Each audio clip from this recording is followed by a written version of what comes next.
you ever get one of those messages promising easy money, a dream job overseas, free travel, and think, who actually falls for that? But that's the thing. To many people, it doesn't look like a scam at all. It looks like opportunity. And that is where this story begins. Imagine boarding a plane believing you are heading toward a better life, only to realize, after landing, you may have walked into a trap. Today, we're pulling back the curtain on allegations surrounding human trafficking and cyber scam compounds in Cambodia, hidden behind casino towers, luxury developments, and guarded complexes where survivors, investigators, and anti-trafficking groups say a new form of modern slavery may be operating. And trust me, the deeper you go into this story, the darker it gets. Most people hear human trafficking and imagine forced labor or smuggling routes. But this may be something different. According to survivor accounts, many victims were recruited through fake job offers, customer support jobs, tech jobs, crypto companies, online sales roles, big salaries, free housing, paid travel, everything made to look legitimate. People came from across Asia, Africa, even Europe, believing they had found a way out of poverty. Then they arrived, and according to testimony, passports were taken, phones monitored, movement restricted, and instead of office jobs, they allegedly entered guarded compounds, high walls, private security, dormitories, locked work floors. Some survivors describe them as prisons disguised as business parks. Let that sink in. Modern slavery, hidden inside office towers. And here is where people get shocked.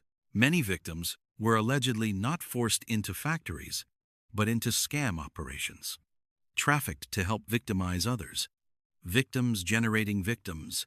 Some were reportedly made to run romance scams, crypto fraud, investment schemes, and so-called pig butchering scams, using scripts, targets, and quotas, like a call center built on coercion. And according to survivor allegations, failure to meet quotas could bring beatings, electric shocks, starvation, debt bondage.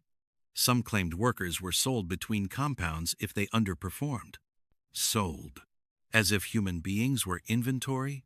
At that point, this stops sounding like ordinary fraud.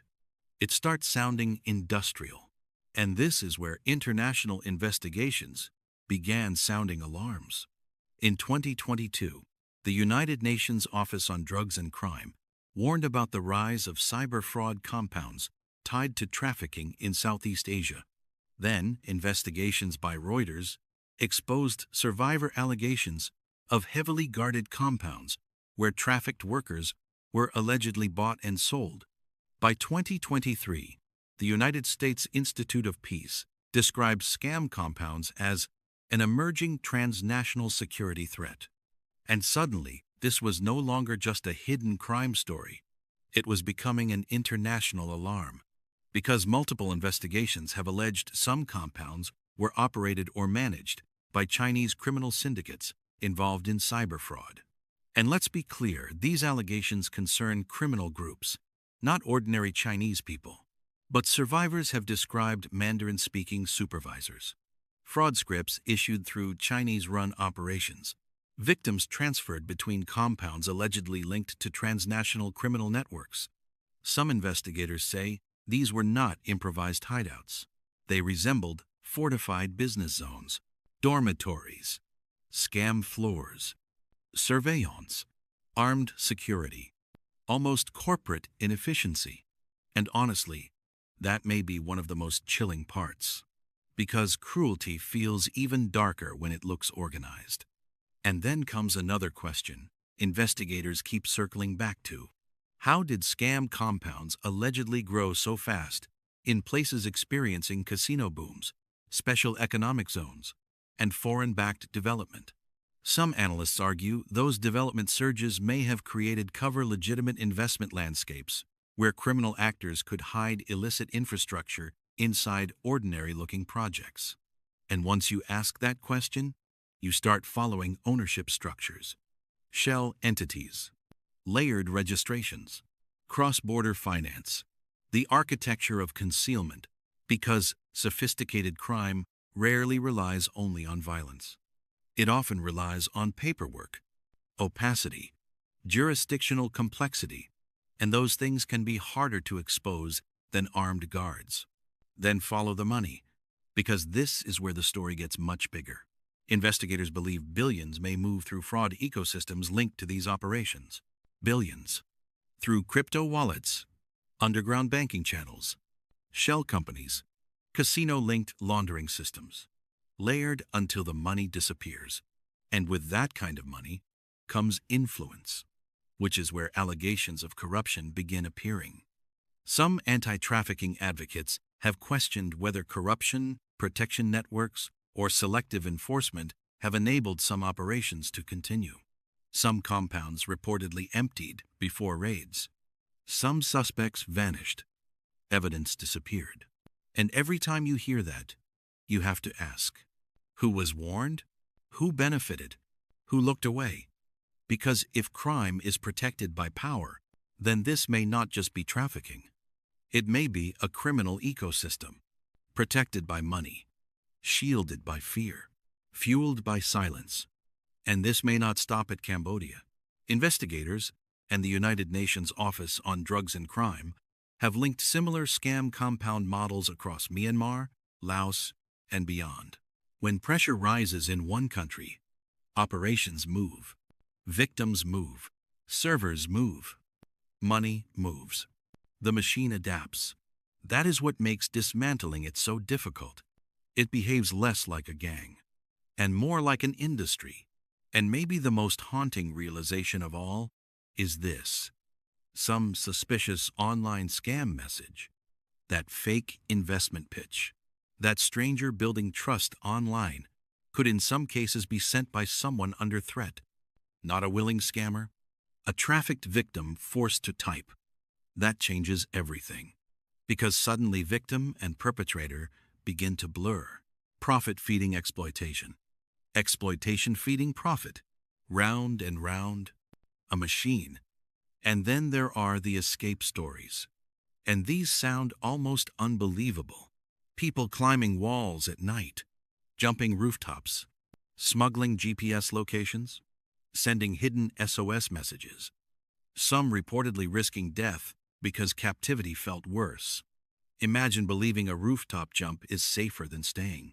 That tells you everything. And even escape doesn't end the nightmare. Survivors often return traumatized. Some face suspicion for scams they were forced into. Some live in fear. Some never make it out. Which brings me to something I can't stop thinking about.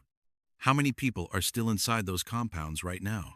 Tonight, as you listen, how many are being forced to scam strangers? How many are planning escape? How many believe nobody even knows they exist? Because somewhere right now, someone may be staring at a locked door wondering if they will ever get home. And that is why this matters. Because this is not just a crime story. It is a story about modern slavery evolving, digitizing, industrializing. Maybe the most disturbing truth is this. We did not leave slavery in the past. In some places, it adapted to the future.